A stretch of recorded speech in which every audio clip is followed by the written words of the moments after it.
안녕하세요. 반갑습니다. 뇌과학으로 사회성 기르기를 쓴 박솔입니다. 저는 사회성을 만드는 뇌에 대해서 공부했고, 이 책은 제가 공부를 하던 당시 연구 주제였던 내용을 바탕으로 쓴 것입니다. 이 책을 쓴 것은 2016년이고, 공부를 마친 뒤 지금은 뇌과학이나 사회성과는 다소 거리가 먼 회사에서 일을 하고 있습니다. 저는 2014년부터 16년까지 한국과학기술원에서 뇌과학을 공부했고요. 지금은 사람들에게 직접 사용되는 약의 구조를 분석하는 회사에서 일을 하고 있습니다. 코로나가 이렇게 심해지지 않았다면 직접 도서관 현장에서 여러분들과 같은 공간에서 같이 얘기를 나눌 수 있었을 텐데, 아쉽게도 사회적 거리두기가 2.5단계로 높아짐에 따라 이렇게 강연을 온라인으로 진행하게 되었습니다. 여러모로 좀 아쉬운 점도 많고, 현장에서 직접 대화를 나누는 것보다 제가 준비한 이 온라인 강연이 좀 부족한 점도 많을 수 있을 것 같습니다. 그래서 아쉬운 마음도 되게 크고, 좀 이렇게 녹화해서 강연을 진행하는 게 처음이다 보니 부족한 점이 많을 것 같아서 걱정도 되고 하지만 여러분들이 재미있게 강연 봐주셨으면 좋겠고, 또 이 강연 영상을 보신 뒤에 궁금하신 점이 있으시거나 아니면 더 얘기 나누고 싶은 주제, 또 이야기거리가 있으시다면 언제든지 편하게 연락을 주시면 더 얘기를 나눌 수 있을 것 같습니다. 앞서서 간단하게 소개해드렸듯이 저는 이 책의 내용을 공부하던 연구실에서 직접 공부를 하던 시기와 지금 하고 있는 공부와 일의 내용이 많이 달라서 당시 2016년 공부를 하던 때나 이 책을 출간하던 2017년 그때만큼 최신 또 깊이 있는 지식을 가지고 있다고 보기는 좀 어렵긴 합니다. 또 그때만큼 그 지식 수준을 유지하는 것도 스스로 되게 쉽지 않은 일이라고 느끼고 있지만 여전히 뇌 그리고 사람의 사회적 행동이라는 것은 저에게 굉장히 흥미로운 관심거리이긴 합니다. 그래서 이렇게 사회성, 뇌과학에 대해서 얘기할 수 있는 기회를 얻게 되었고 또 저랑 비슷한 관심사를 가지신 분들이 이 강연을 많이 들으실 거라고 생각하고 있어서 이렇게 비슷한 관심사를 가진 분들을 온라인으로나마 만나고 또 얘기할 수 있는 기회를 가지게 되어서 굉장히 감사하고 또 기쁘게 생각하고 있습니다. 그러면 강연을 본격적으로 시작을 해보겠습니다. 책과 관련된 이야기를 본격적으로 해보기에 앞서서 이 뇌과학이라는 학문에 대해서 먼저 얘기를 하면서 시작을 해보려고 합니다. 뇌라는 대상은 굉장히 오래전부터 수많은 사람들의 관심 대상이었습니다. 왜 이렇게 많은 사람들이 오래전부터 뇌라는 것에 관심을 많이 가져왔을까요? 사람의 몸은 수많은 기관으로 이루어져 있습니다. 그 기관들 중에서 뇌는 어쩌면 가장 중요한 역할을 하는 기관입니다. 몸을 구성하는 다른 기관들을 한번 생각해 봅시다. 주변 환경으로부터의 자극을 느끼고 그 감각을 받아들이는 손, 귀나 코, 입, 눈 이런 기관들이 있고 또 움직임을 유발하는 팔이나 다리, 또 관절, 척추 같은 것도 다 몸을 구성하는 중요한 기관입니다. 이렇게 몸을 구성하는 기관은 굉장히 다양한데 왜 하필 뇌가 가장 중요하다고 말을 할 수 있는 걸까요? 무엇보다 뇌는 생명을 유지하고 조절하는 기관이라서 그렇습니다. 감각을 느끼고 움직임을 유발하는 기능을 가지는 앞서 말했던 눈, 코, 입, 귀나 손, 발과 같은 신체 기관은 그 기관 스스로, 그 자체 하나만으로는 기능을 다 하거나 생명에 직접적인 영향을 주지 못합니다. 먼저 첫 번째 얘기한 스스로는 기능을 다하지 못한다는 것에 대해서 조금 더 설명을 해볼게요. 만약에 눈이나 귀, 코, 입, 이 감각기관 하나만 존재한다면 우리가 그 감각을 온전히 느낄 수 있을까요? 그렇지 못합니다.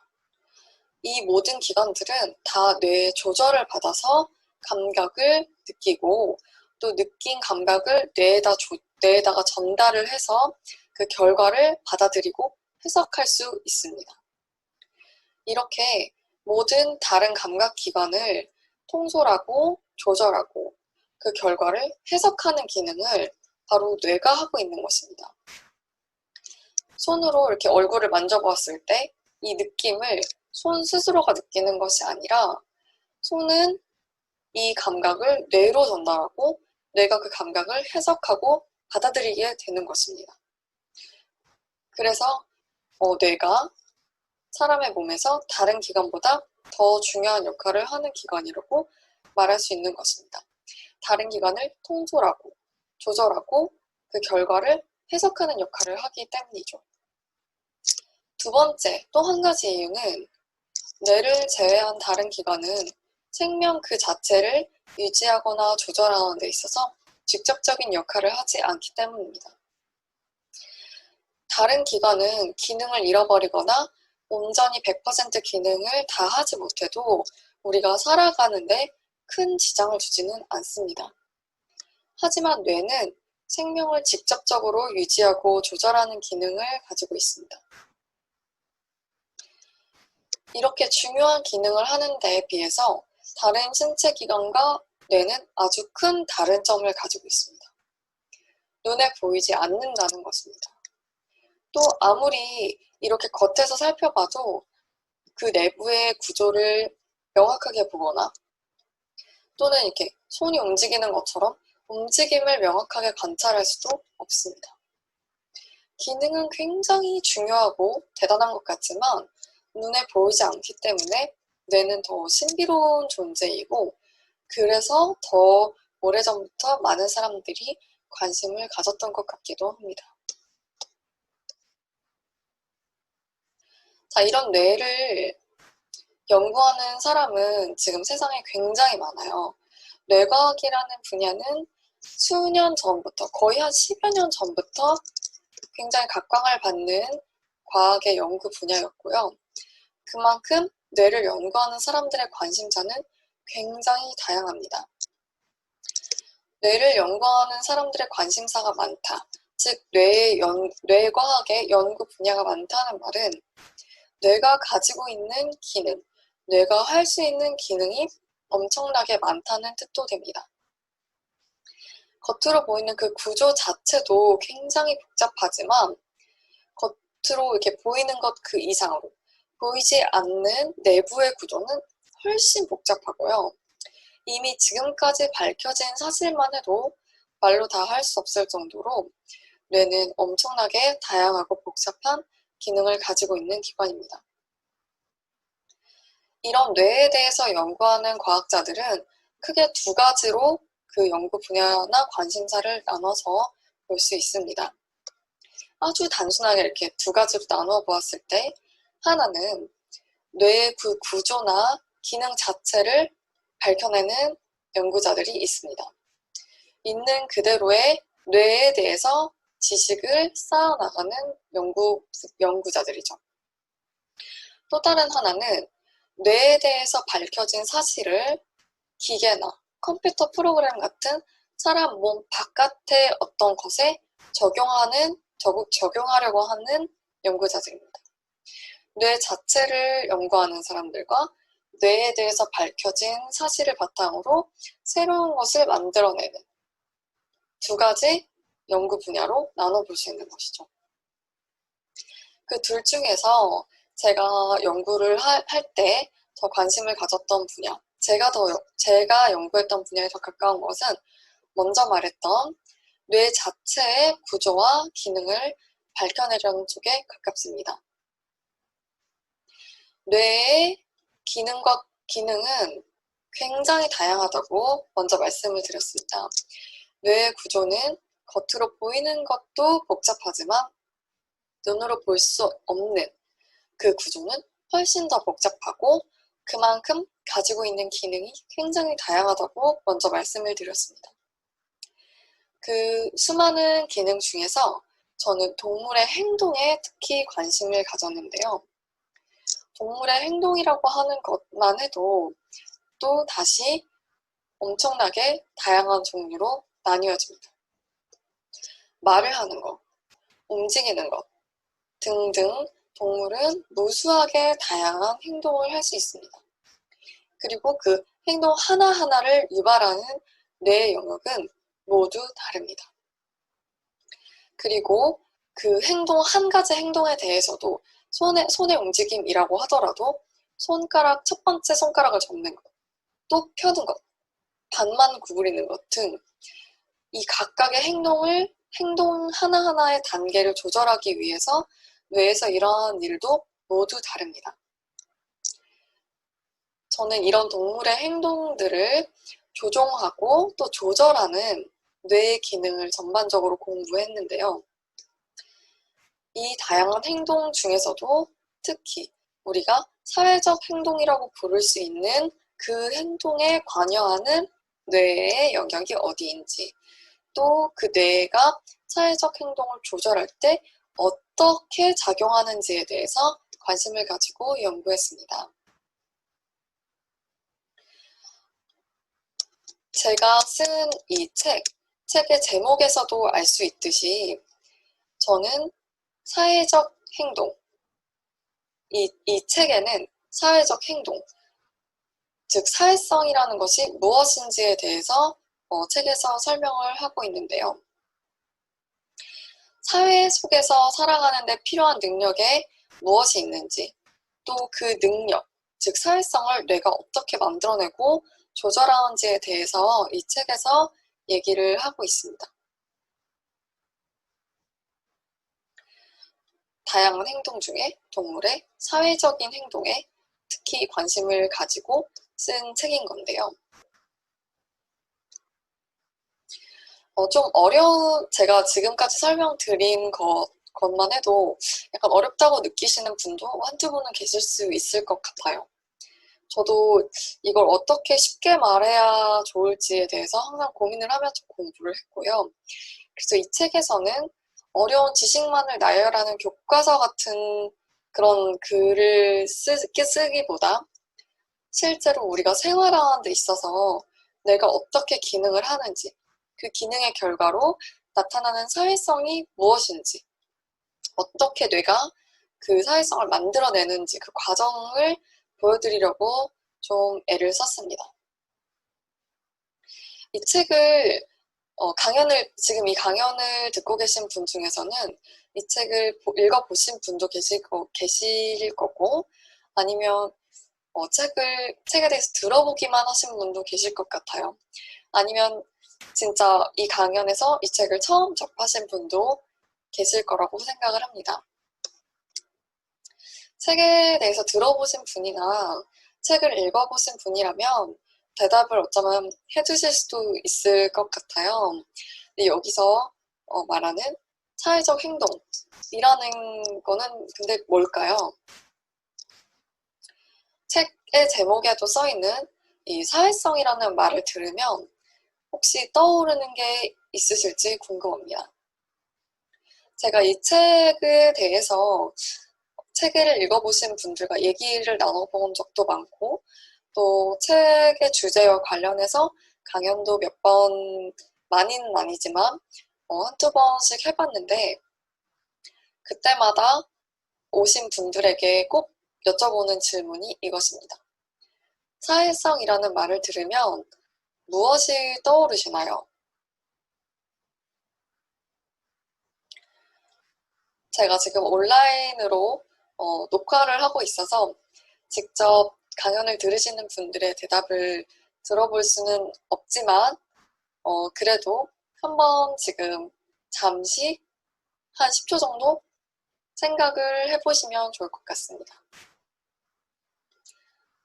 집에서 또는 도서관에서 친구분들이나 가족분들이랑 함께 이 강연을 듣고 계시다면 한번 사회성이라는 말을 딱 들으셨을 때 무엇이 떠오르는지 같이 얘기를 나눠보셔도 좋을 것 같아요.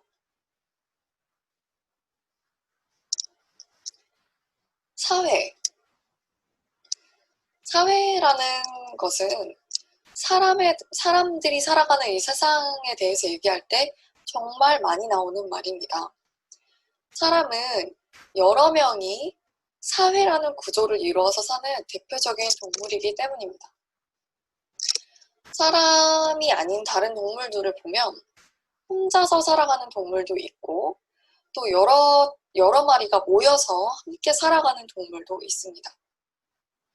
그 혼자 사는 것과 여럿이 모여 사는 데에는 좀 다른 능력이 필요한데요. 혼자 살 때는 굳이 필요하지 않지만 여럿이서 모여서 살기 위해서 꼭 필요한 능력, 그게 바로 사회성입니다.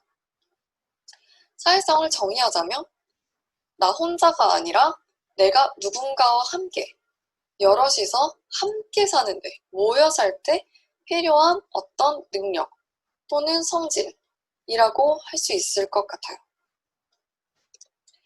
아무도 없는 진짜 무인도에서 혼자 살아가는 경우를 한번 상상해 봅시다.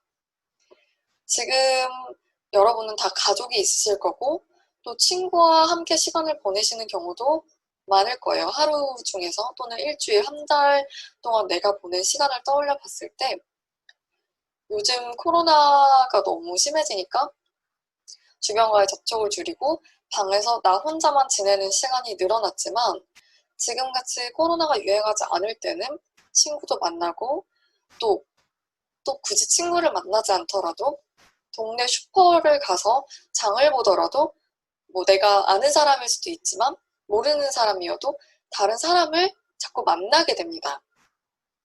대중교통을 이용할 때도 다른 사람과 우리는 부딪히고 또 얼굴을 마주하고 대화를 나누거나 이렇게 교류하지 않더라도 같은 공간을 공유한다든지 같은 시간에 같은 열차에서 옆자리에 앉는다든지 이렇게 다른 사람들과 함께 살아가는 시간을 많이 보냅니다. 이렇게 혼자서 아무도 만날 수 없는 곳에 사는 경우와 사회화돼서 살아가는 경우에는 굉장히 많은 다른 능력이 필요하게 됩니다. 사회라는 것, 다른 사람과 함께 살아가는 삶을 살아가려면 특별한 능력이 필요한데 그 능력들은 대부분 행동으로 나타나게 됩니다. 이때 나타나는 다른 사람들과 함께 교류하고 사회 속에서 살아갈 때 나타나는 이 행동적인 능력들, 행동으로 보여지는 특별한 이 능력들을 사회적 행동, 사회성이라고 하는 것입니다. 즉, 사회성이 사회적 행동인 것이고요. 사회적 행동, 사회성에 무엇이 있는지 조금 더 구체적으로 얘기를 해보자면 아래에 써있는, 이 슬라이드에 써있는 감정, 언어, 행동 언어, 즉 표정 또는 학습하는 능력, 기억하는 것 이런 것들을 포함해서 굉장히 다양한 행동들이 사회적 행동이고 사회성이 됩니다. 사회성이라는 단어를 어떨 때 많이 사용하는지를 또 떠올려 보면 어떤 사람의 말투, 또 행동을 묘사할 때 또는 성격을 얘기할 때도 사회성을 하나의 중요한 특징으로 우리는 얘기를 합니다. 구체적인 대화를 한번 예시를 들어보자면 성격이 좋아, 성격이 좋다는 말을 사회성이 뛰어나, 저 사람은 사회성이 좋아, 주변 사람들이랑 쉽게 잘 어울려, 이렇게 표현할 수 있겠죠. 이 표현 자체에서 사회성의 중요한 특징이 이미 드러나고 있습니다. 한 사람의 성격이나 특징, 말투, 행동을 묘사하는 속성이지만 그 사람이 혼자 존재하는 것을 관찰하는 것만으로는 쓸 수 없는 표현들이죠. 주변의 다른 사람들이 함께 존재할 때 그 사람이 보이는 말, 행동, 어떤 특성을 묘사할 때 쓰는 말입니다. 주변에 다른 사람들이 존재해야지만 의미를 가지는 표현이라는 것입니다. 2명 이상이 관계를 이룰 때 필요한 성질, 또 관계를 맺는 과정에서 중요한 역할을 하는 것이 바로 사회적 행동, 사회성인 것입니다. 감정이나 언어 같은 의사소통의 수단, 주변 사람들과 의사소통하는 수단, 또 표정이나 몸짓을 포함하는 행동 언어, 행동으로 드러나는 이 언어, 이것이 우리가 쉽게 떠올릴 수 있으면서 또 중요하게 꼽을 수 있는 사회적 행동입니다. 그리고 마지막에 써있는 학습, 기억력. 새로운 사실을 배우고 기억하는 이 능력 역시 사회적인 행동을 하는 데 있어서 매우 중요한 역할을 합니다. 어떤 면에서 학습이나 기억력이 사회성, 사회적 행동으로 분류될 수 있을까요? 나와 관계를 맺고 있는 주변 사람들의 특성을 파악하고 기억하는 데 있어서 굉장히 중요한 역할을 하는 능력입니다. 내가 스스로 혼자 있을 때 스스로 공부하고 주변의 사람이 아닌 환경을 파악하는 데 있어서도 학습이나 기억력은 중요한 역할을 합니다. 하지만 주위에 사람들이 존재할 때 다른 사람의 특징을 파악하고 다른 사람과의 관계에서 좋았던 경험이나 나빴던 경험을 기억하는 일. 이건 역시 굉장히 중요하겠죠. 왜냐하면 어떤 한 사람과의 관계에서 일어났던 경험을 기억하고 그 경험이 나에게 좋은 영향을 주었는지 아니면 나쁜 영향을 주었는지를 파악해서 학습을 해야지만 다음번에 다른 사람을 만났을 때 그 사람을 파악하고 그 사람과 더 나은 관계를 맺는데 활용할 수 있게 되기 때문입니다. 이런 점에서 학습 능력이나 기억력도 사회성, 사회적 행동으로 분류될 수 있는 것입니다. 이 감정, 언어, 표정을 비롯한 행동, 언어, 몸짓 같은 것들, 그리고 학습 능력과 기억력, 이 4가지를 포함해서 제가 지금 언급하지 않은 더 많은 종류의 사회적 행동들이 존재하는데요. 이것이 별개로 각각 존재하는 것이 아니라 종합적으로 표현된 인간의 특성을 사회성이라고 종합적으로 봐주셔야 합니다.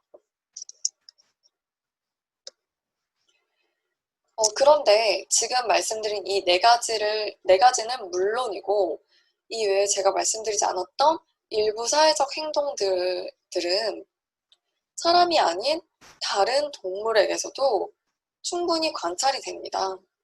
사람에게서만 관찰되는 특징은 아닌 것입니다.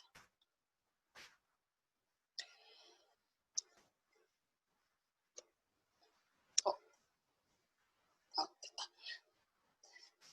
사람이 아닌 다른 동물에게서도 사회적 행동은 관찰이 되는데요. 사람이 아닌 다른 동물과 사람의 뇌는 그 구조, 모양이 완전히 일치하지가 않습니다.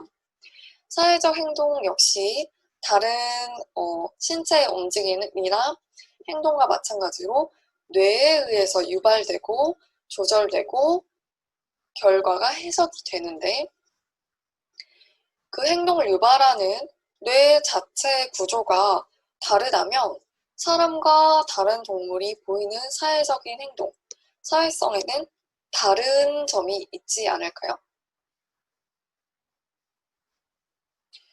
네, 실제로 다른 동물과 사람이 보이는 사회성에는 약간의 차이가 있습니다. 오늘 강연에서 가장 중요한 사실인데요.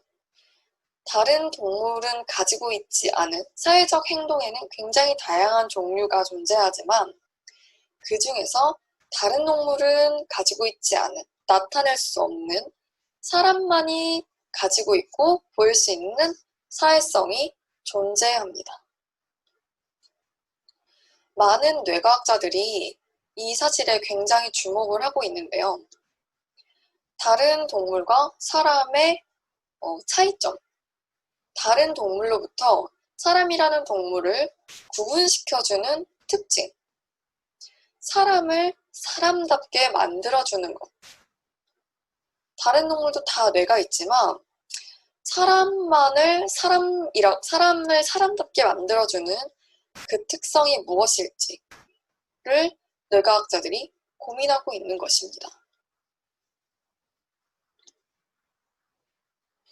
지금까지 뇌에 대해서 관심을 가진 과학자들은 정말 많았고 또 뇌에 대해서 연구를 해온 시간도 굉장히 깁니다. 그래서 정말 다행히도 사람을 사람답게 만들어주는 것, 뇌를 가지고 있는 수많은 다른 동물들과 사람을 구분지어주는 그 능력, 사람만이 보일 수 있는 사람만의 사회성, 이것은 궁금증으로만 남아있지는 않습니다. 당연히 아직 알아내야 할 부분은 굉장히 많이 남아있긴 하지만 어느 정도는 답이 나와 있는 상태입니다. 오늘 강연에서 저는 사람에게서만 나타나는 이 사회적 행동, 인간을 인간답게, 사람을 사람답게 만들어주는 그 특별한 사회성, 이 어디서 만들어지는지, 그 행동의 뿌리가 되는 것이 무엇일지에 대해서 중요하게 얘기해 보고자 합니다. 그 모든 행동의 뿌리가 되는 것, 사람만이 보이는 사회적 행동, 그 모든 것의 뿌리는 과연 무엇일까요? 제가 지금까지 뇌에 대해서 계속 말을 했고 사회성, 사회적 행동을 유발하는 뇌에 대해서 공부하고 관심 가졌고 그 내용을 쓴 책에 대해서 오늘 얘기를 한다고 말씀을 드려서 뇌가 아닐까? 이 모든 것의 뿌리는 당연히 뇌가 아닐까? 라고 생각하시는 분들이 아마 많을 것 같습니다. 네, 뇌가 맞습니다. 하지만 제가 지금 던진 이 모든 것, 사람을 사람답게 만들어주는 것의 뿌리는 이라고 드린 이 질문의 답은 뇌가 아니라 바로 마음입니다.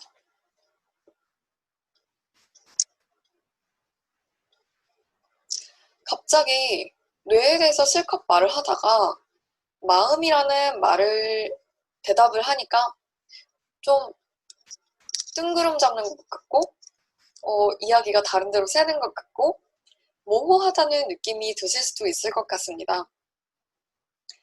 마음이라는 단어를 사실 우리가 많이 안 쓰지는 않아요. 상당히 생활 속에서도 많이 쓰는 단어이긴 한데 이 마음이라는 말을 들으면 어떤 느낌이나 어떤 생각이 드시나요? 앞에서 사회성이라는 말을 들을 때 어떤 생각이 드시냐고 제가 질문을 드렸었는데 이번에도 잠깐 한 10초 정도 시간을 가지고 생각을 해보시면 좋을 것 같습니다.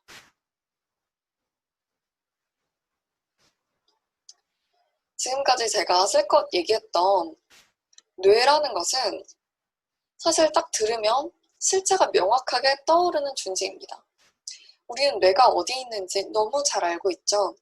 바로 이 머릿속에 뇌가 있다는 걸 알고 있고 뇌의 모양이 어떻게 생겼는지, 표면에 뭐 주름이 많다든지 또 약간 말랑말랑하면서 단단한 그런 성질을 가지고 있다든지 또 좌우에 같은 사이즈의 반구가 존재한다든지, 또 다 큰 성인의 뇌의 무게는 약 1.4kg 정도라든지, 이렇게 뇌라고 하면 명확하고 물리적인 실체가 떠오릅니다. 그런데 마음이라고 하면 그 실체나 모양이, 물리적인 형상이 떠오르지가 않죠. 상당히 추상적이고 개념적인 단어라고 볼 수 있습니다. 마음을 사전에서 찾아보면 뭐라고 나올까요? 제가 실제로 지금 마음을 인터넷에 검색해서 인터넷 사전에서 검색해서 나온 문구를 한번 읽어드리겠습니다. 국어사전 말고 위키피디아에 나온 나와 있는 설명인데요. 마음은 사람이 다른 사람이나 사물에 대하여 생각, 인지, 기억, 감정, 의지, 그리고 상상력의 복합체로 드러나는 지능과 의식의 단면을 가리킨다. 굉장히 설명도 모호합니다. 그리고 또 영어 사전에 검색해보면 마인드도 나오고 헐트라는 말도 나옵니다. 굉장히 두 단어의 느낌이 비슷한 것 같으면서도 또 다르죠. 이만큼 마음이라는 단어가 가진 의미가 추상적이라는 것이겠죠?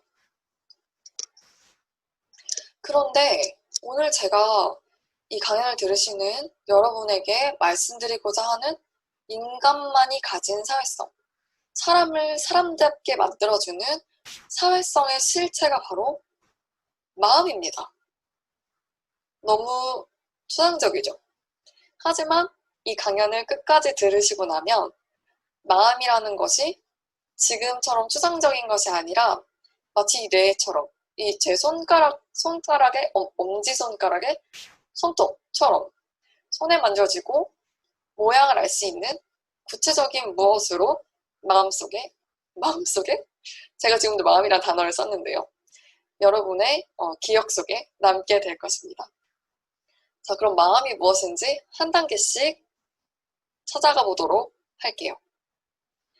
이런 위키피디아나 국어사전, 영어사전 같은 사전적 정의 말고 실제로 저희가 일상생활에서 이 단어를 많이 쓰는데 어떨 때, 언제 사용할까요?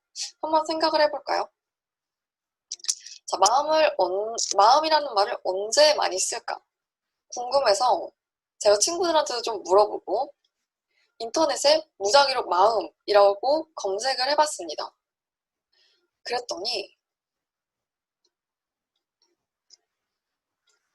제일 많이 나왔던 인터넷 검색 결과, 또 마음이라는 말을 언제 가장 많이 쓰지? 라고 주변에 물어봤을 때 마음이라는 말이 포함되어 있던 문장, 가장 많이 사용되는 문장은 바로 이것이었습니다. 내 마음인데? 내 마음이다? 제 마음입니다. 내 마음이에요. 이런 문장에서 마음이라는 단어를 가장 많이 사용하고 있었습니다. 지금은 방송을 하고 있지 않지만 MBC에서 수년 전에 예능 프로그램 중에 무한도전이 있었죠. 굉장히 인기 있었던 예능 프로그램이었는데 여기에 출연했던 개그맨 박명수 씨가 이 말을 굉장히 많이 썼던 것 같아요. 사실 저는 무한도전을 보지 않아서 기억이 없는데 박명수 씨가 무한도전에 나와서 내 맘인데? 내 맘이다. 이 말을 하는 그 이미지 캡처가 인터넷에서 굉장히 결과로 많이 나왔습니다. 그리고 또 하나는 몇 년 전에 새누리당의 대표를 지내던 시절에 국회의원 김무성 씨 인터뷰 자료도 많이 나오더라고요. 이분이 이 말을 내 맘이다라는 말을 많이 하셨나 봐요. 내 맘이다라고 이렇게 인터뷰를 하시진 않았겠지만 어떤 기자가 며칠째 회의에서 공개 발언을 안 하고 계신 이유를 말해주세요 라고 하자 그때 새누리당 대표셨던 김무성 씨가 내 마음입니다 라고 대답을 하셨대요. 이렇게 연예인이나 국회의원도 쉽게 쓰는 말이었고 제 주변 사람들도 가장 많이 해줬던 대답. 마음이라는 단어를 사용하게 되는 문장, 그 맥락을 생각해보면 마음이라는 말의 뜻, 평소에 우리가 마음이라는 단어를 언제 쓰는지를 좀 더 쉽게 이해하고 와닿게 느낄 수가 있죠. 바로 이 모든 상황들은 다 나의 행동이나 말이나 생각에 대한 그 이유를 댈 때 사용하고 있었던 것입니다. 행동이나 말이나 생각에 대한 이유가 바로 마음이었던 것입니다.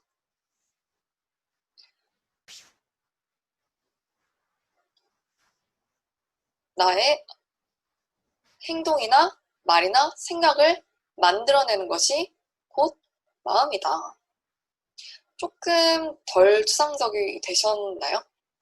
마음이라는 것이 무엇인지 조금 더 구체적인 느낌으로 지금 느끼고 계셨으면 좋겠습니다. 그렇지만 여전히 아주 이렇게 구체화되고 아주 실체가 느껴지진 않으시죠? 내 행동과 말, 생각을 만들어내는 것. 아직 조금은 모호해요. 이게 대체 무엇이죠? 무엇이 내 안에서, 내 몸에서 행동을 유발하고, 말을 하게 하고, 또 생각을 만들어낼까요? 마음이 무엇인지에 대해서 방금 드렸던 대답. 행동과 말과 생각을 만들어내는 것. 행동과 말과 생각에 대한 이유가 되는 것. 이 문장을 그냥 끝에 어미만 의문형으로, 질문으로 바꾸어 보니까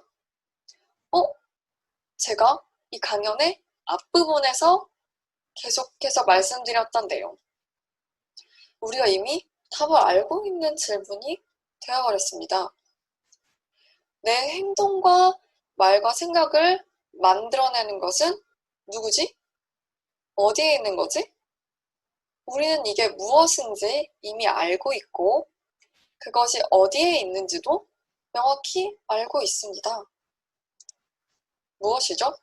어디에 있죠?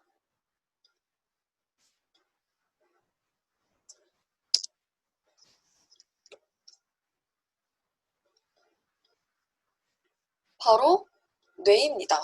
아이고, 죄송합니다. 바로 뇌입니다. 그런데 마음이라고 했을 때 마음이라는 단어를 들으셨을 때 혹시 심장의 이미지가 심장이 먼저 딱 떠오르는 분은 안 계셨을까요? 왜 우리가 마음이 아파라고 할 때 심장 근처에 이렇게 손을 가져다 대기도 하지 않나요?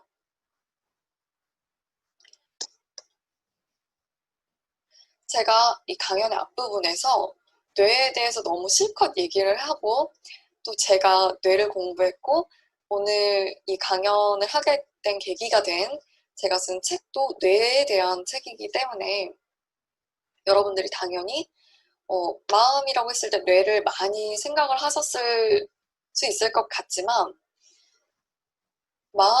제가 이런 얘기를 하지 않았다면 아마 마음이라는 단어를 들으셨을 때 무엇이 떠오르세요? 라고 질문 드리면 심장을 떠올리시는 분도 굉장히 많았을 거라고 저는 생각을 합니다. 왜 마음이라고 할 때 심장이 떠오르기도 할까요? 혹시 아직 뇌의 존재나 기능에 대해서 잘 모르던 오래전에 심장이 우리가 지금 알고 있는 뇌의 기능을 가지고 있다고 잘못 알고 있었거나 착각했던 건 아닐까요? 그런 것은 아닙니다. 마음이라는 말을 들었을 때 마음은 분명히 제가 뇌에 있다고 지금 말씀을 드렸지만 심장이 떠오르는 것은 굉장히 자연스러운 일입니다. 바로 뇌와 심장이 연결되어 있기 때문에 그래요. 뇌라는 것이 곧 마음이다. 지금 제가 말씀드린 이 마음이 바로 뇌를 가리키는 것이라고 했지만 뇌는 신체의 모든 기관, 그 중에서 심장의 기능 역시 조절을 합니다. 그리고 제가 손으로 이렇게 얼굴을 만지면 아, 이게 얼굴의 느낌이구나 라고 뇌가 결과를 해석하는 것처럼 심장에서도 여러 가지 느낌을 받을 수 있고 그 심장에서 또 신호를 발생시키는데 이 신호를 느끼고 그 결과를 해석하는 것 역시 뇌입니다. 심장도 손, 귀, 코, 발, 눈과 같은 신체를 구성하는 기관 중 하나이고 다른 기관에 뇌가 미치는 영향과 마찬가지로 심장에도 뇌가 영향을 미칩니다. 뇌와 심장은 서로 신호를 주고받는 연결되어 있는 관계에 있는 것입니다. 그래서 마음이 심장에 있다고 해도 그 말이 완전히 틀린 말은 아닌 것입니다. 하지만 오늘 강연에서는 이 심장까지는 가지 않고 심장을 포함한 다른 모든 신체 기관을 조절하는 이 뇌에서 마음이 어디에 있는지, 어떤 모습으로 드러나는지 이 뇌에 조금 더 집중을 해서 살펴보도록 하겠습니다. 제가 지금 이 슬라이드를 보여드리면서 마음은 뇌에 있지만 뇌와 심장이 연결되어 있기 때문에 심장 부분에 심장에 마음이 있다고 해도 그 말이 완전 틀렸어 라고 할 수는 없다 라는 얘기를 굳이 드리는 까닭은 오늘 저는 뇌를 공부했던 사람이기 때문에 뇌에 초점을 맞춰서 말씀드리는 것일 뿐 마음이라고 하는 단어가 곧 뇌를 의미한다고 여러분들이 단정지어서 생각하시지 않았으면 하는 바람에서 심장에 대해서도 말씀을 드리는 것입니다. 자, 그럼 다시 뇌로 얘기를 돌려서 마저 강연을 진행해 보도록 하겠습니다. 자, 뇌에 마음이 있다고 말씀을 드렸는데 뇌가 어떤 일을 하는지를 살펴보면 마음에 대해서 좀 더 이해를 깊게 구체적으로 할 수 있을 것 같습니다. 우리가 일반적으로 생각해 볼 수 있는 뇌가 하는 일은 무엇이 있을까요? 우리가 쉽게 떠올릴 수 있는 뇌의 기능, 뇌가 하는 일, 일반적으로 하는 일에는 무엇이 있을까요? 제가 아래에 써놓은 것들이 대표적으로 뇌가 하는 일들 중 하나이겠습니다. 생각하고 기억하는 일, 또 누군가랑 대화를 나누는 일, 언어를 사용하는 것이죠. 또 책을 읽는 것도 가능하고요. 다른 사람이랑 공감을 하는 것도 뇌가 하는 일입니다. 공감, 다른 사람이 어떤 느낌을 가졌는지 이해하는 것, 또 내가 가진 느낌을 다른 사람이 이해할 수 있게 하는 것, 공감하는 것, 이것도 뇌가 하는 일이죠. 또 마지막 5번째, 수학 문제를 푸는 것, 이것도 뇌가 하는 대표적인 일 중 하나입니다. 이 외에도 뇌가 하는 일에는 무수히 많은 것들이 있죠. 그런데 이 5가지만 먼저 놓고 봤을 때 이 중에서 다른 동물은 할 수 없는데 사람의 뇌만 할 수 있는 일이 있습니다. 무엇일까요? 사람의 뇌가 하는 일. 첫 번째 것, 생각하고 기억하는 것, 학습하는 것이죠. 이것은 사람만 할 수 있는 일일까요? 아닙니다. 이것은 사람이 아닌 다른 동물도 할 수 있습니다. 집에서 반려동물을 키우시는 분들도 많이 계실 텐데요. 대표적인 반려동물인 강아지, 개, 개를 생각해봐도 학습을 할 수 있죠. 생각하고 기억하고 학습하는 일은 사람이 아닌 동물도 충분히 할 수 있습니다. 그러면 세 번째, 책을 읽는 거. 책을 읽는 것도 놀랍게도 다른 동물들도 할 수 있습니다. 책을 읽는다는 것을 복잡하게 생각하시지 말고 진짜 읽기를 하는 거, 언어를 사용한다는 걸로 본다면 학습을 통해서 충분히 언어를 사용할 수 있죠. 그런 점에서 다른 동물도 할 수 있는 능력입니다. 가지고 있는 능력입니다. 그럼 마지막, 수학 문제를 푸는 일은 어떨까요? 간단한 숫자를 배우고 학습하고 거기 나아가서 연산 규칙을 배우는 거. 그 숫자와 연산 규칙을 조합하는 학습 능력. 이것 역시 사람이 아닌 동물도 할 수 있습니다. 병아리도 간단한 숫자를 셀 수 있다는 것이 알려져 있거든요. 이 5가지 제가 나열한 뇌의 역할 중에서 첫 번째, 세 번째, 5번째에 해당하는 것은 사람이 아닌 뇌를 가진 다른 동물들도 할 수 있는 능력입니다. 그런데 두 번째, 대화하는 일. 그리고 네 번째 써있던 다른 사람과 공감을 하는 일. 이 2가지는 사람이 아닌 다른 동물은 하기가 조금 어렵습니다. 제가 여기서 대화라고 하는 것의 의미는 간단하고 단순한 어떤 의사소통, 소리를 내거나 몸짓을 통해서 다른 개체와 아주 간단한 의사소통을 하는 것. 이것은 물론 사람이 아닌 다른 동물들도 할 수 있습니다. 강아지도 멍멍 짖고, 고양이는 야옹야옹 소리를 내고, 또 숲에 사는 침팬지들도 막 소리를 내고 가슴을 두드리고 하면서 다른 개체들과 의사소통을 하지요. 이런 것은 가능하지만 이 대화, 제가 여기서 말하는 대화라는 것은 다른 사람과 교감하는 것, 또 공감을 하는 것, 그런 대화를 생각하면서 써놓은 것입니다. 소리를 내거나 몸짓을 통해서 단순한 의사소통을 나누는 것 이상, 오랜 시간 앉아서 생존에 꼭 필요한 것이 아닌 그 이상의 수다를 떠는 것. 이런 행동을 하는 동물은 사람이 아니고서는 떠오르지 않습니다.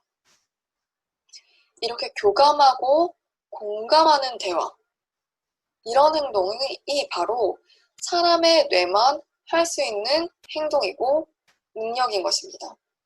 그리고 이런 행동이 바로 마음이라고 할 수 있습니다. 뇌가 가지고 있는 수많은 기능과 능력, 뇌가 조절하고 만들어내는 엄청나게 다양한 행동들 중에서 지금 말한 이 대화, 교감하는 것, 그리고 공감하는 것, 이 2가지, 대표적인 2가지, 사람이 할 수 있는 행동이며 사람만이 할 수 있는 행동이면서 이 행동을 특별히 조절하는 뇌의 영역을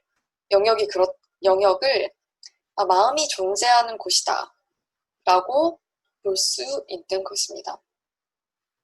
뇌가 할 수 있는 많은 역할 중에서 뇌가 만들어낼 수 있는 많은 행동들 중에서 사람만이 보이는 행동인 공감, 교감하고 수다 떠는 대화, 이런 능력들이 바로 마음이고 이 특별한 요 행동들을 만들어내고 조절하는 뇌의 영역이 곧 마음이 존재하는 곳이다 라고 이해할 수 있다는 것이죠.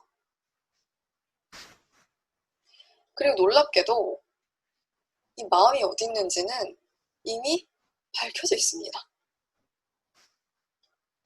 제가 마음이 어디에 있나부터 얘기하기 시작했는데 사실은 아주 특정 위치로 특정한 한 부위로 정해져 있다니 생각보다 뇌과학이 많이 발전해 있다고 볼 수 있겠죠? 좀 여러분이 놀라셨을 거라고 생각합니다.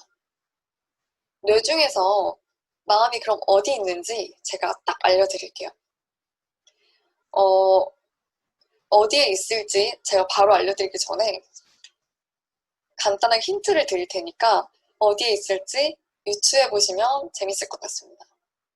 평소에 아, 골치 아프다, 머리 아프다 이런 말을 할 때 머리에서 손이 특히 어디로 많이 가시는지를 한번 떠올려 보세요. 아, 머리 아프다, 골치 아프다 할 때 손이 가는 곳. 이마에 이렇게 손을 대시는 분도 계실 것 같지만 저라면 왠지 이렇게 관자놀이 쪽으로 손이 갈 것 같습니다. 아, 관자놀이 부분에 이렇게 손을 대면서 아, 골치 아프다. 아, 머리 아파. 이렇게 얘기를 많이 할 것 같은데요. 바로 여기 관자놀이 부근. 왠지 골치 아픈 그곳. 이 부근에 마음이 존재합니다. 자, 그럼 뇌 그림을 보여드리면서 이 관자놀이 부분, 눈 바로 옆에 있는 관자놀이 부분이 뇌의 어느 부분인지를 보여드릴게요. 뇌는 크게 4개의 덩어리로 나눠서 볼 수 있는데요. 실제로 뇌를 이렇게 꺼내서 보면 각각의 부분을 아주 명확하게 구분하기는 어렵습니다. 그냥 사실 하나의 덩어리거든요. 다 연결이 되어 있는데 크게 두 패인 주름이 있습니다. 뇌는 엄청나게 많은 주름으로 이루어져 있는데 주름이 굉장히 많은데 그 주름들 중에서도 특히 깊고 큰 주름이 있습니다. 그래서 그 주름을 기준으로 해서 뇌를 앞쪽 덩어리, 또 위쪽 덩어리, 옆쪽 덩어리, 뒤쪽 덩어리 이렇게 4개의 덩어리로 구분을 짓고 있습니다.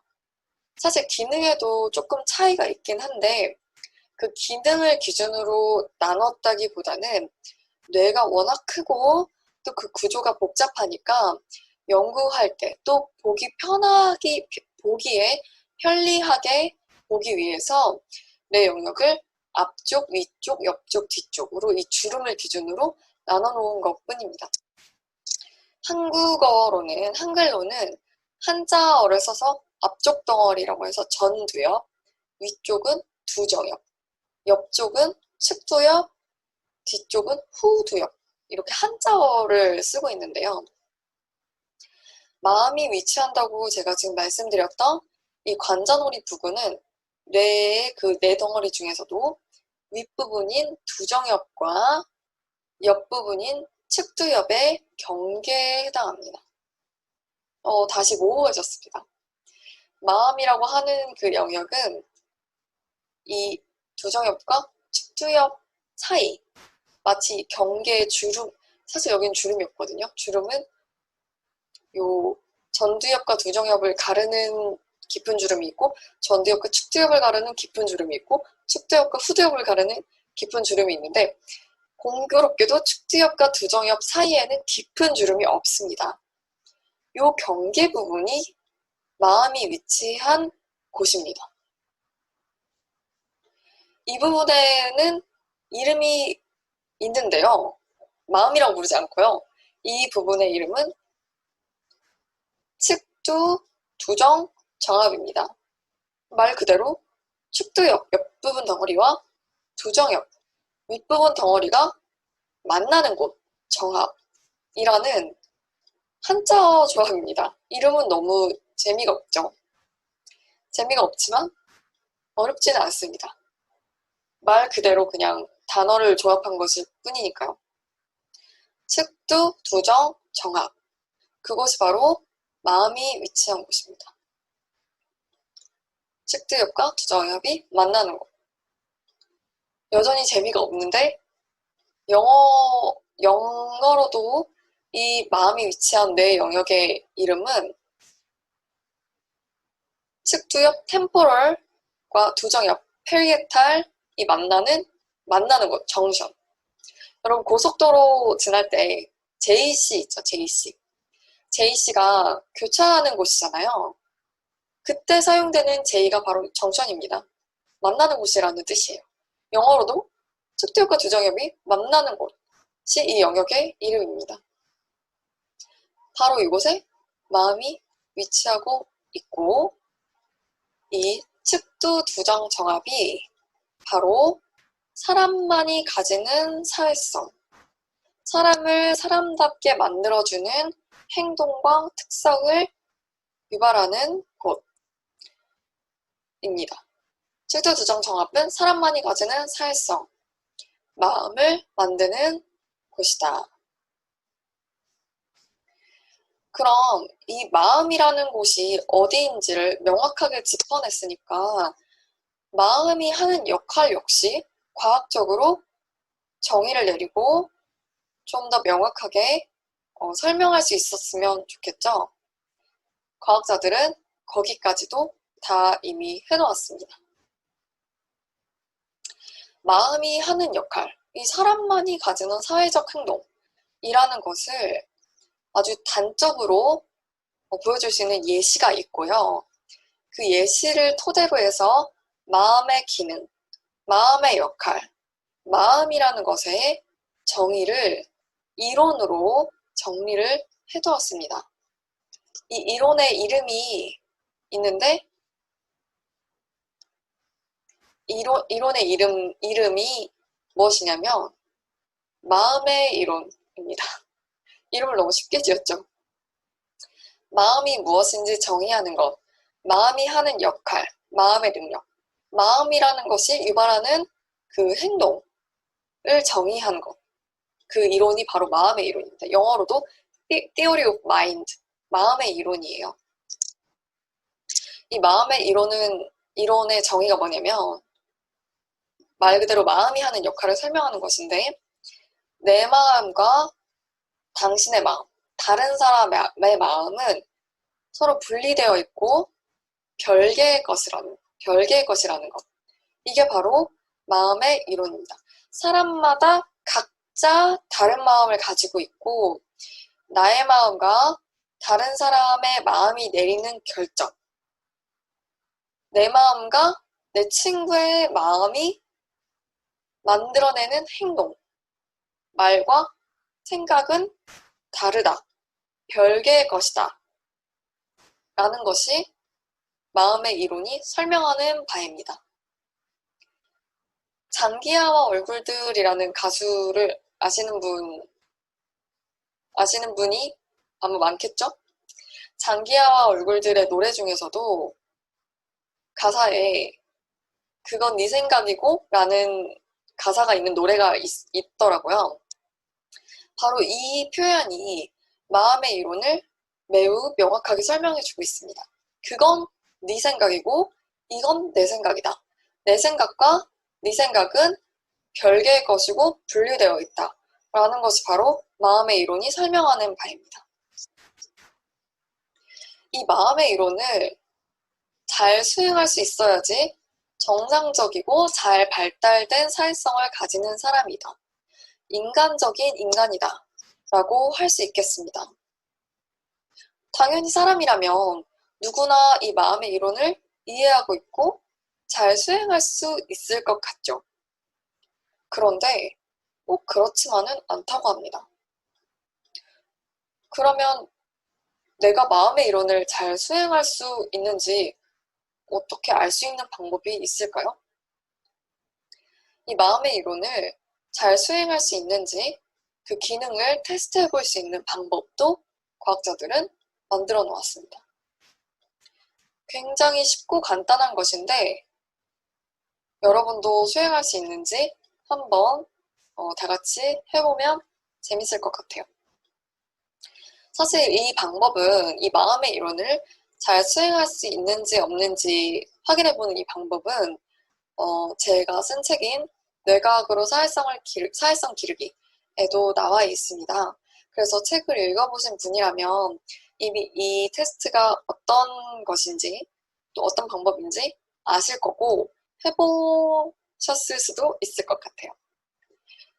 그런데 아직 책에서 그 부분을 보지 않으셨거나 책을 읽어보지 않으신 분들은 저랑 같이 한번 해보시면 좋을 것 같습니다. 또 이 책을 읽어보시지 않은 주변 분들을 만나셨을 때 한번 테스트를 해보셔도 재밌을 것 같아요. 설명해드리면 재밌을 겁니다. 이 테스트의 이름은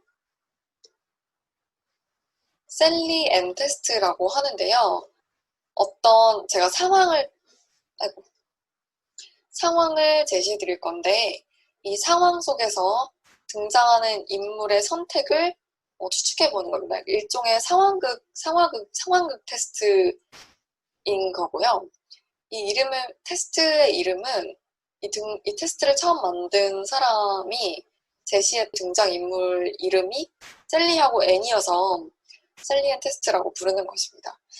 만약에 우리나라 과학자가 마음의 이론을 먼저 정립했고, 그래서 그 마음의 이론이 잘 기능하고 있는지를 확인하기 위한 테스트를 만들었다라고 상상해 본다면, 아마 이 시험의 이름이 셀리 앤 테스트가 아니라 한글 이름으로 들어갔을 수도 있겠죠. 제 이름을 예로 들자면, 박솔과 철이 테스트, 이렇게 이름을 넣었을 수도 있을 것 같습니다. 그러니까 이 테스트의 이름 자체는 그렇게 중요한 것이 아니에요. 그래서 이 테스트를 제가 간단하게 설명을 드리겠습니다. 이 등장인물 이름을 셀리하고 앤 그대로 설명을 드릴게요. 그림을 보시면 셀리와 앤이라는 두 명의 사람이 있습니다. 그리고 셀리와 앤이 모양이 다른 바구니를 가지고 있어요. 각자 자기 바구니가 있는데 앤은 없고 셀리한테만 구슬이 하나 있었습니다. 셀리랑 앤이 같은 방에 같이 있었습니다. 그리고 앤이 보는 앞에서 셀리가 잘 가지고 있던 구슬을 자기 바구니에다가 넣습니다. 자기 바구니에다가 셀리가 자기 구슬을 넣었습니다. 앤은 그것을 보고 있죠. 그리고 나서 셀리가 이 방을 나갔습니다. 방문을 닫고 나가요. 그랬더니 나간 사이에 앤이 셀리의 바구니에서 구슬을 꺼내가지고 자기 바구니에다가 딱 넣었습니다. 두 바구니에는 다 뚜껑이 있었어요. 다 덮여져 있었고. 그리고 나서 잠시 후에 셀리가 방으로 돌아왔습니다. 방으로 돌아온 셀리는 바구니에서 구슬을 꺼내려고 합니다. 이때 셀리는 자기 바구니를 먼저 확인할까요? 아니면 앤의 바구니를 확인하려고 할까요?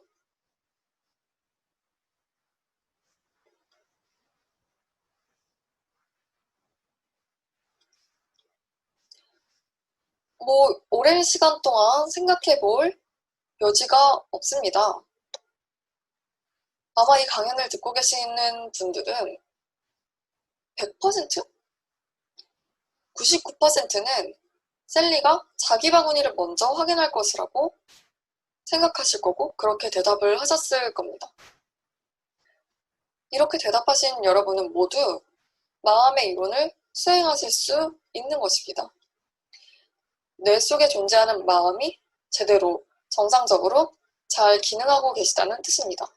여러분은 셀리 앤 테스트를 통과하셨어요. 이게 무슨 테스트인가? 라고 생각하시는 분도 계실 겁니다. 그런데 여러분은 왜 셀리가 자기 바구니를 열어봤을 거라고 대답하셨죠? 우리는 지금 이 상황을 모두 관찰하고 있습니다. 그러면 구슬이 어디에 있는지 알고 있죠? 구슬은 지금 어디에 있죠? 구슬은 셀리의 바구니에 없습니다. 구슬은 셀리의 바구니에 없는데 셀리는 왜 구슬을 꺼내기 위해서 자신의 바구니를 열어봤을까요?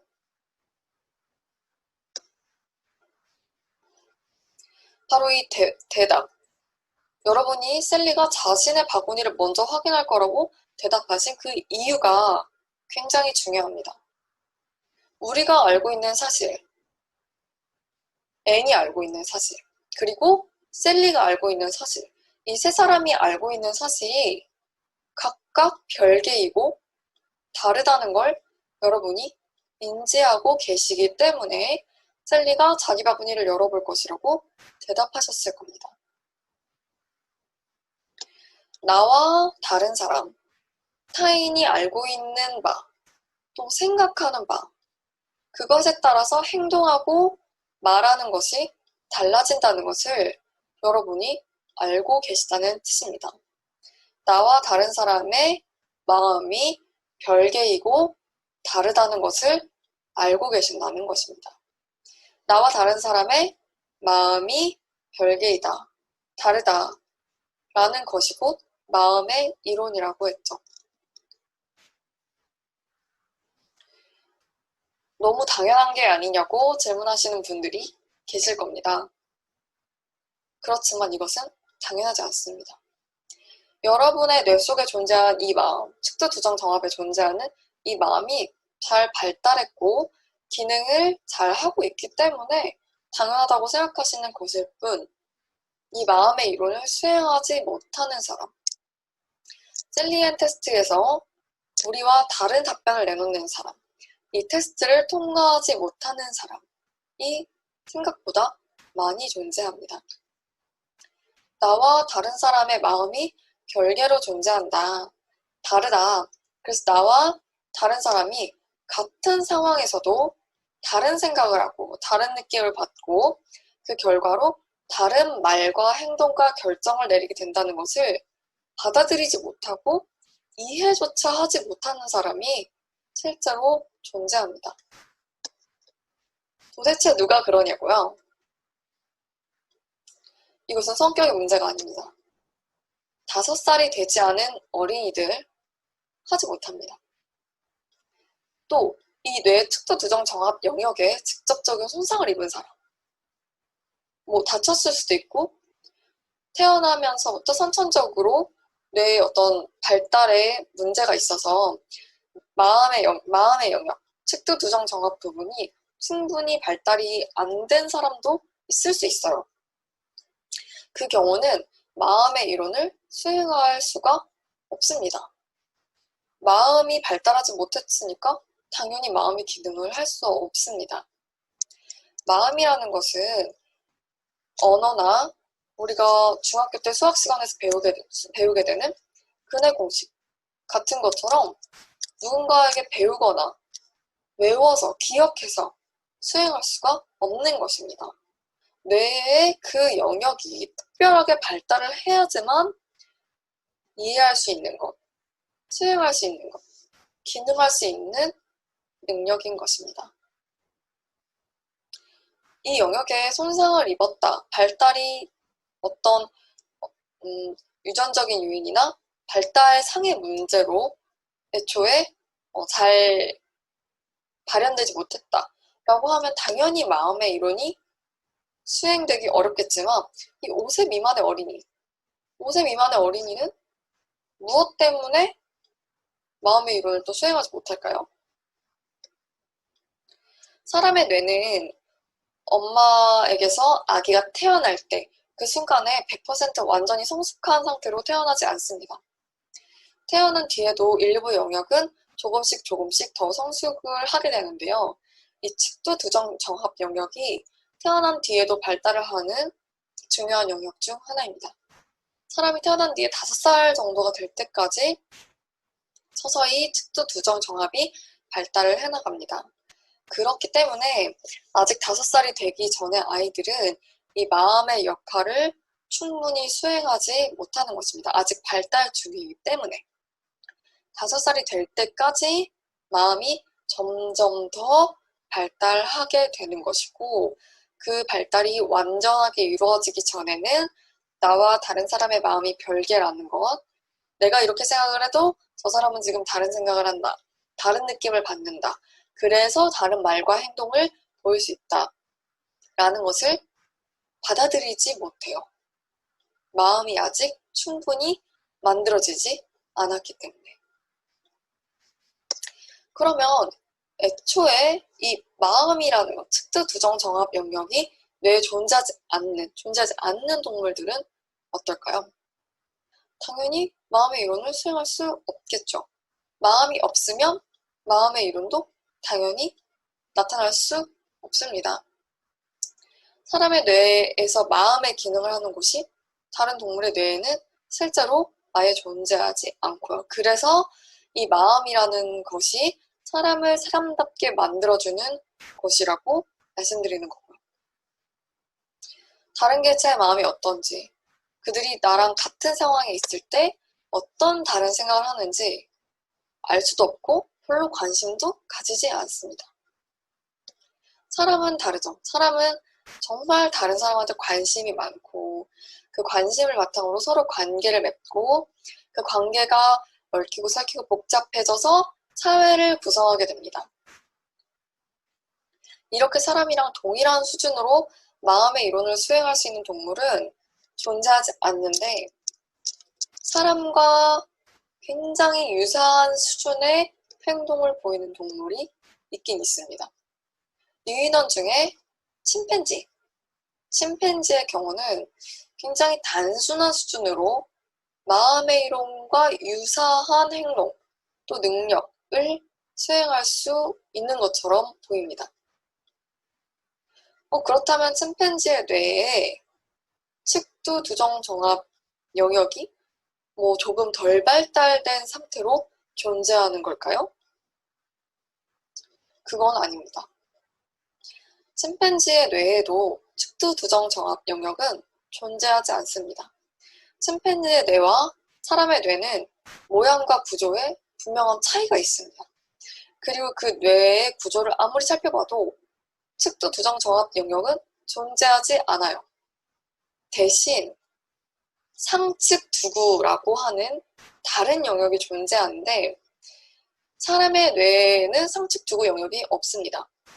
근데 이 침팬지의 뇌에서만 존재하는 상측 두구라는 영역이 사람의 뇌에서 측두 두정 정합이 하는 역할과 비슷한 역할을 하고 사람 수준까지는 안 되지만 단순한 수준의 마음의 이론을 수행해내고 있습니다.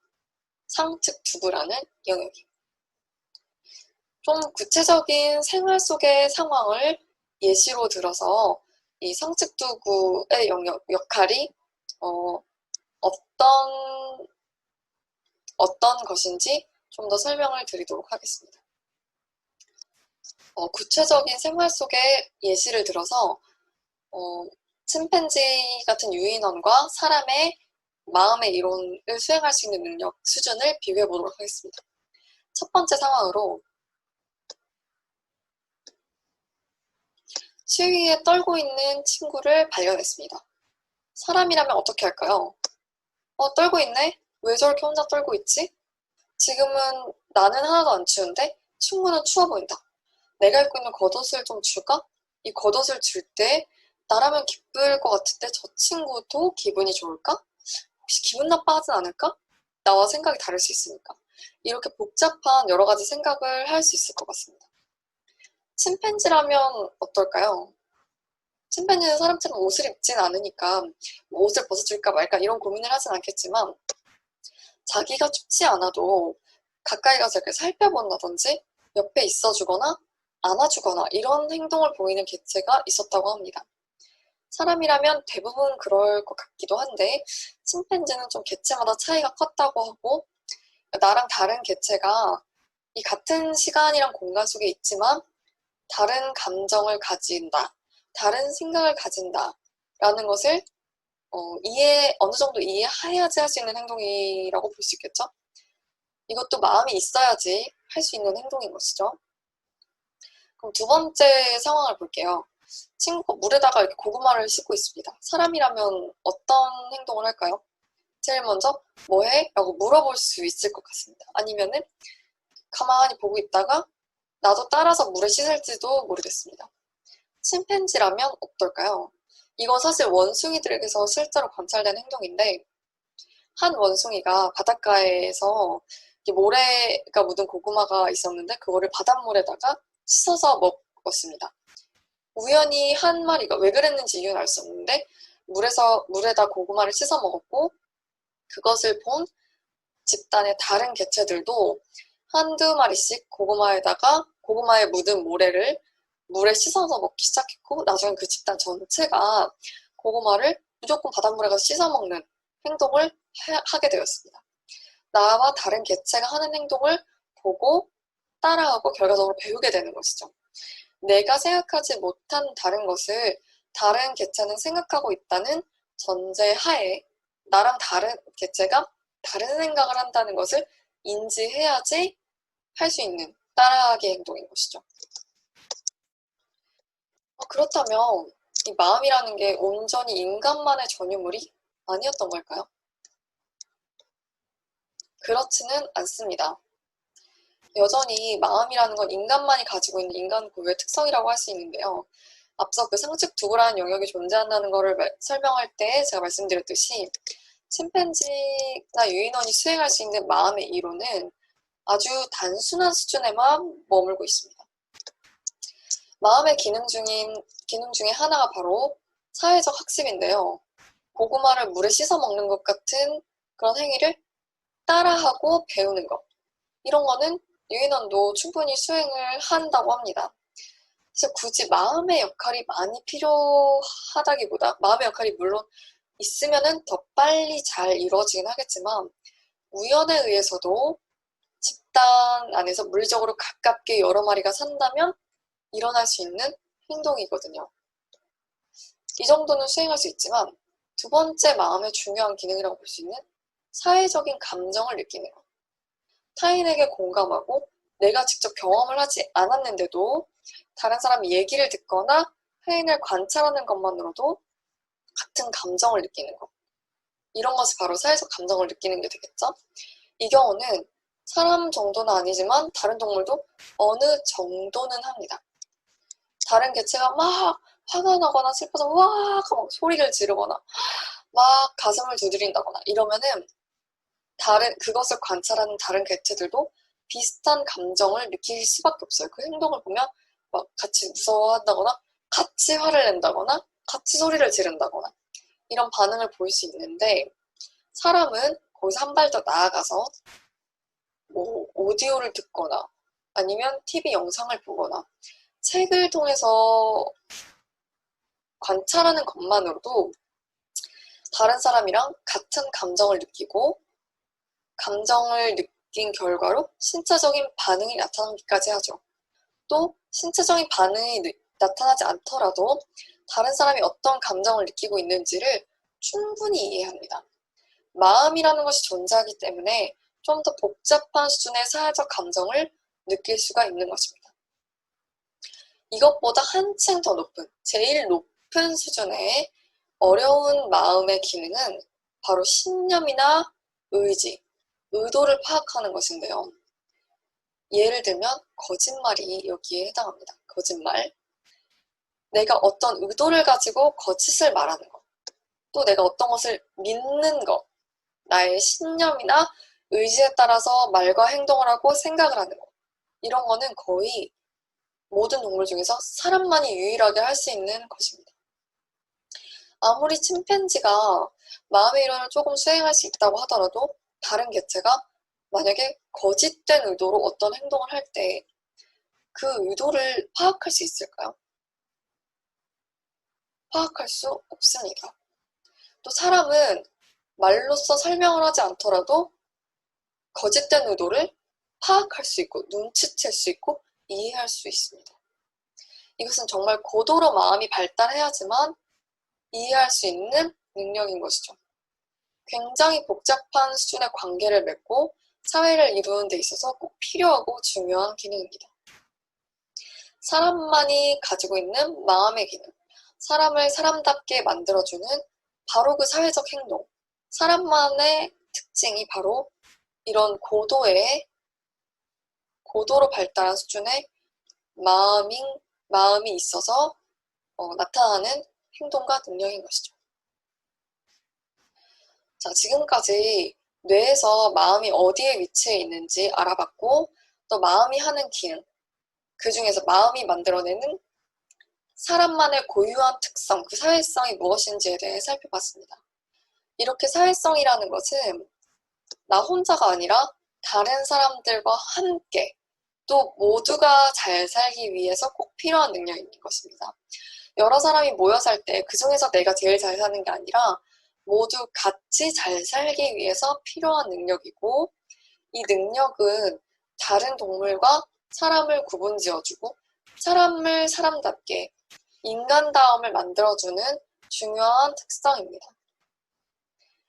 이 마음이라는 것은 인간으로서 태어난 우리가 모두 태어나고 자라면서 뇌가 발달하고 가지게 되는 능력인데, 모두가 다 가지고 있지만 어떻게 이 기능을 발휘하는지에는 사람마다 차이가 있을 것입니다.